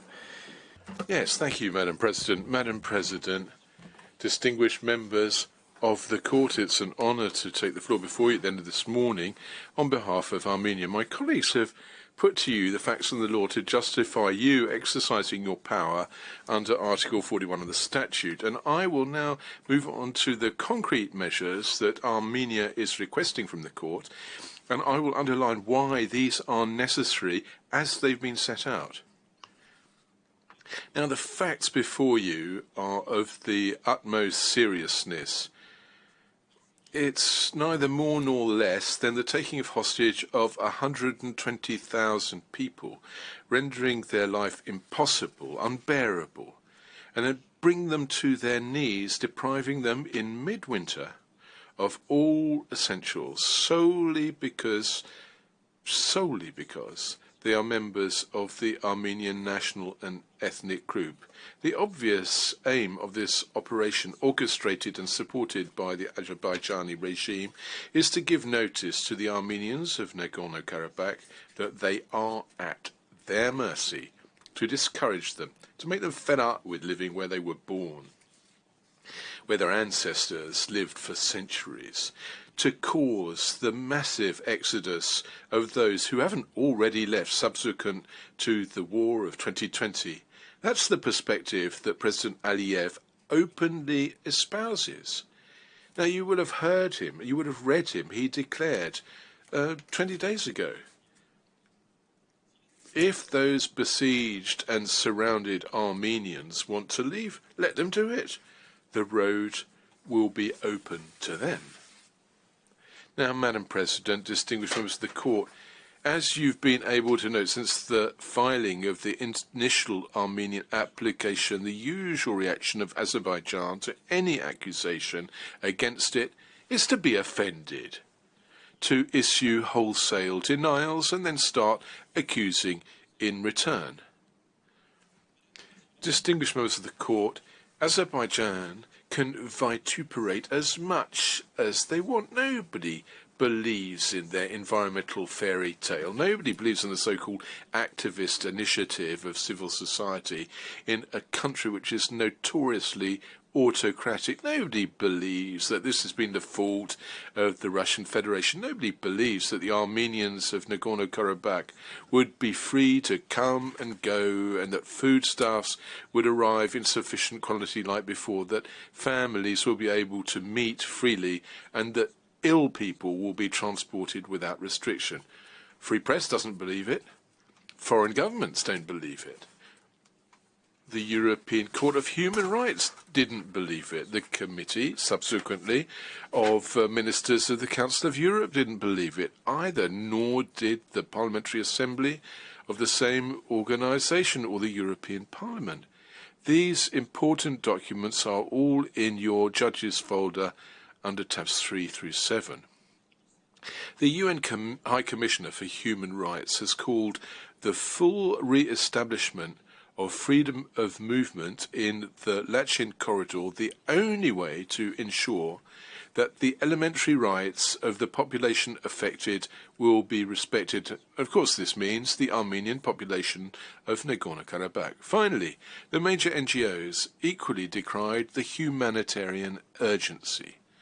The corridor is allegedly open in both directions, but do you realise, distinguished members of the court, what you have to do right now is to organise a convoy of the ICRC, of the Russian Federation peacekeeping forces, and solicit their agreement to transport towards Yerevan sick people, the most seriously sick people, whose care cannot be ensured by the hospital in Stepanakert. And the same applies for the trickle-through transport of foodstuffs or any sort of essential daily goods.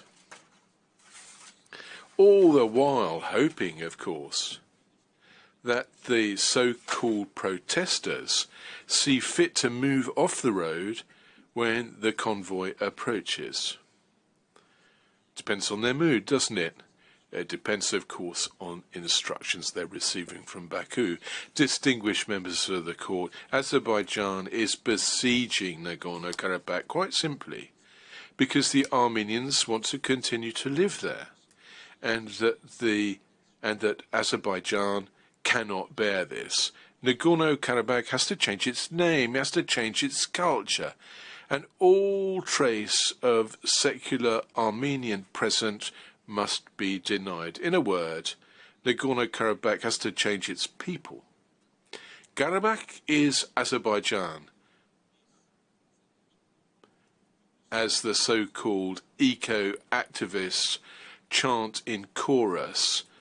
This, the very official slogan directed by a fur-clad dignitary shaking a white dove in his hands until it falls dead on the ground. Karabakh is Azerbaijan. That's the slogan, a territorial slogan. It's a territorial and ethnic slogan. It means that the Armenians have no place in Nagorno-Karabakh. The facts speak for themselves, and the efforts of Azerbaijan to deny them or to denature them are as unworthy as they are in vain.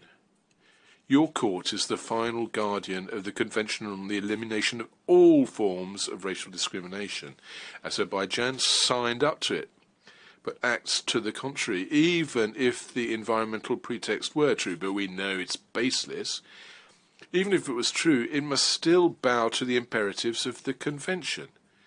Indeed, you don't save nature or natural resources by preventing 120,000 people from eating or being given urgent care.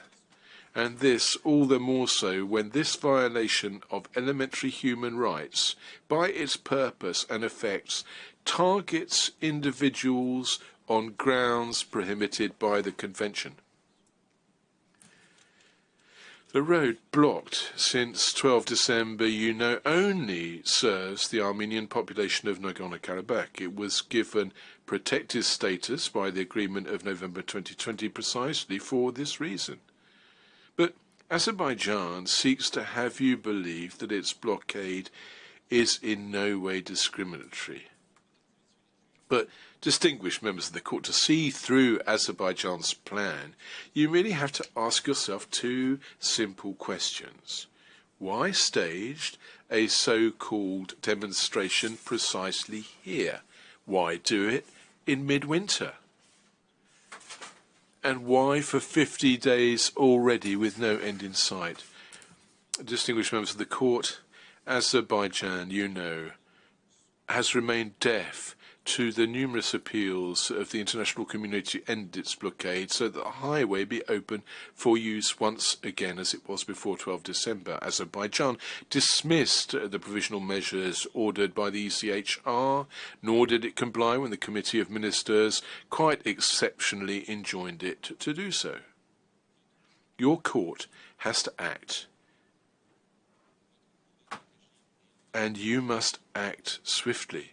If you do not indicate the provisional measures, quite soon there will be no more Armenian men and women in Nagorno-Karabakh. They will have fled their mountains to save their life, as President Aliyev invites them to do. If you don't indicate measures that are perfectly clear and bare of ambiguity, Azerbaijan will exploit the least loophole to achieve its sinister ends using some other subterfuge. Finally, if you don't indicate measures, not only for now but the future, everything shows that Armenia one day or another will be obliged to call on you with urgency once again. Madam President, the first provisional measure which Armenia requests is Azerbaijan shall cease its orchestration and support of the alleged protests blocking interrupted free movement along the Lachin corridor in both directions. Armenia is not asking you to order Azerbaijan to disperse by force those so-called demonstrators, because given the trilateral agreement, it's not for Azerbaijan to deploy security forces on the road along the corridor. However, it is vital that Azerbaijan immediately ceases the orchestration and support, financial, logistical or otherwise, of any protest blocking or hampering free movement in either direction along the corridor. Armenia also requests you to order that Azerbaijan, I quote, shall ensure uninterrupted free movement of all persons, vehicles and cargo along the Lachin corridor in both directions. End of quotation. This second measure is complementary to the first and equally necessary. It is important that Azerbaijan be given a positive obligation giving effect to the undertaking it accepted by the November 20 trilateral agreement, whose exact terms my colleague Mr. Martin recalled to you, and which Azerbaijan has breached in a manner perforce discriminatory. Azerbaijan would not have made such an undertaking were it not capable of assuming it. Armenia is not asking you to do the impossible. It is asking you something which makes good sense, common sense. It's the only way to preserve those rights of the Armenians of Nagorno-Karabakh severely under threat in violation of the Convention. In the absence of such a measure, those inhabitants will be constantly at the mercy of the Baku government. Just lifting the current blockade will not be enough. It must also be ensured that in future, Azerbaijan will not be able to close the road or render it impracticable on one pretext or another. Distinguished members of the Court, you will have noted that the measure requested concerns the uninterrupted free movement of all persons and vehicles, as well as the free movement of cargo. There are no grounds to restrict the second measure to persons, vehicles and cargo of a humanitarian nature, because the enjoyment of rights under the Convention is not subject nor limited by humanitarian requirements. Moreover, the ordinary needs of a civil population clearly far exceed simple humanitarian necessities. Finally, to target humanitarian convoys alone would encourage Azerbaijan to quibble and to use the humanitarian limitation on its obligation to argue time after time that no such need actually exists, or that the convoy fails in some way or another to comply with this condition. Madam President, the third and last measure requested by Armenia concerns the uninterrupted supply of energy, indispensable, to a dignified life. Armenia had been obliged to add this request on Thursday because the gas supply was once again abruptly cut off, once again after our request dated 28 December, whereas it had been re-established just before. My colleagues Martin and Salonidis gave you a detailed factual chronology of this and the alleged excuses of Azerbaijan. It's got to stop. Of course, Azerbaijan, as is its wont, responded immediately to the third provisional measure requested by Armenia, even though this measure was submitted more than 4 days before these hearings. And there's nothing untoward about this. Indeed, provisional measures, supplementary provisional measures, have been requested in other cases right up to the day before hearings and debated during those hearings. Whatever the case may be, we know what Azerbaijan will respond. It's already written down, with contradictions and a bit of confusion, but what Azerbaijan might add will remain unverifiable because Azerbaijan refuses to give access to any third party to the areas concerned. But, distinguished members of the Court, could I just dwell for an instant on the letter of Azerbaijan of 27 January where they react to our additional request for a provisional measure? Indeed, this letter reveals the discriminatory plan of the Baku government. Any government concerned about the fate of those living on what it considers to be its own territory would not have failed to understand that its responsibility is to ensure a regular supply to the inhabitants of Nagorno-Karabakh with the same speed and consideration as elsewhere. But there is no single sentence to this end in the letter, nor any solemn undertaking to do the best to prevent these so-called accidental shutdowns from reoccurring. In its letter, Azerbaijan does not seek to resolve a real problem, even though it does not dispute the reality of the gas being shut off. By admitting, supposing one were to admit that these cut-offs were accidental and not intentional, Azerbaijan does not intend to lift its little finger to ensure a normal and regular gas supply to the Armenians of Nagorno-Karabakh. By its letter, Azerbaijan, quite simply, is seeking to delay your deliberations so that the Armenians of Nagorno-Karabakh suffer a little bit longer. But Armenia hopes, nonetheless, that your decision will be taken without delay.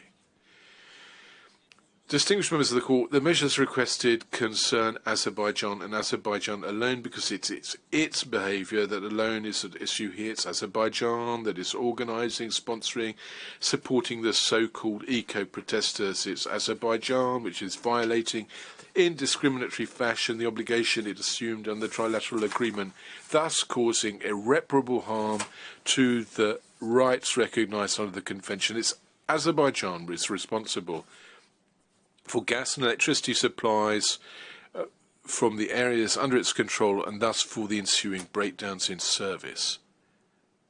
Madam President, for the second time in one short year, irrefutable available evidence is once more converging, and this shows that Azerbaijan is not only tolerating but it's also encouraging and pursuing discriminatory policy against the Armenian inhabitants of Nagorno-Karabakh, depriving them of everything necessary for their survival with the aim of inciting them to leave their ancestral lands to escape the misery thus inflicted. In the letter addressed to you on the 12th of January, Azerbaijan characterized the victims of the blockade as, I quote, its Armenian citizens. However, Azerbaijan obstinately refuses these very Armenian citizens the rights it grants to all its other citizens, namely the right to come and go freely, the right to food, heating, health care. Whereas Azerbaijan purportedly seeks to normalize its relations with Armenia, is it too much to ask Azerbaijan to ensure that the inhabitants of Nagorno-Karabakh a secure existence, decent living conditions? What state treats its own citizens in this fashion? What state besieges 120,000 people of another ethnic and national origin on the pretext that its mining resources have been purloined and that this is unbearable? Distinguished members of the court, what these so-called environmental protests supported and sponsored and organised by Azerbaijan flagrantly show is that Azerbaijan's subsoil is more valuable to it than the men, women, children and old people, Armenians, who live upon it. In this context, as fragile as it is noxious, the fierce resistance opposed by Azerbaijan to the elementary requests of Armenia make you fear the worst. And this fierce resistance should in reality be enough to convince you to act. Indeed, the provisional measures requested by Armenia, all Armenia asks you for is nothing more than to ensure that the situation which existed until the eve of 12 December be re-established. And that's not only necessary for the survival of 120,000 ethnic Armenians encircled and slowly being strangled in their mountains, but it's important for the usefulness of your judgment on the merits. It has to be done right now. Armenia counts confidently and hopefully on the wisdom of your court. We are persuaded that you will be able to pierce the smokescreen that our opponents will surely create this afternoon and tomorrow morning.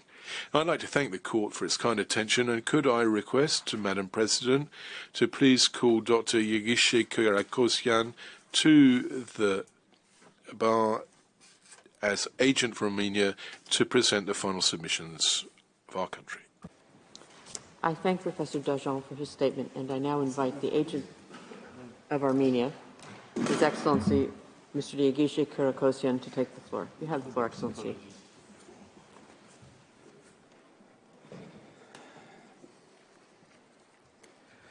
Madam President, distinguished judges of the court, it is an honor to appear before you again. I shall now read Armenia's closing submissions. On the basis of its request for provisional measures dated 27 December 2022, its letter dated 26 January 2023, and its oral pleadings, Armenia respectfully requests the court to indicate the following provisional measures pending its determination of this case on the merits. First, Azerbaijan shall cease its orchestration and support of alleged protests blocking uninterrupted free movement along the Lachin corridor in both directions.